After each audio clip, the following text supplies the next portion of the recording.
Welcome to today's tutorial on Buddhist paintings.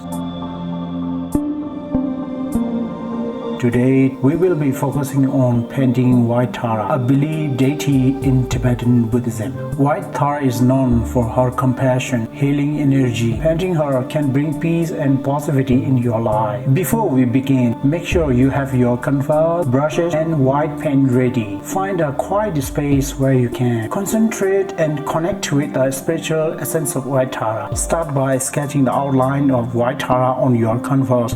Focus on her gentle expression and the following contours in her body. Next, begin painting her in white, symbolizing purity and enlightenment. Take your time to capture the grace and beauty of White Tara in your artwork. As you paint, visualize White Tara, a loving person surrounding you, filling you with peace and tranquility. Feel free to add any additional details or embellishment to make your painting unique and meaningful to you. Once you have finished painting White Tara, take a moment to reflect on the experience and the positivity energy you have infused into your creation. Thank you for joining me in this painting journey. May your artwork bring you joy and spiritual fulfillment.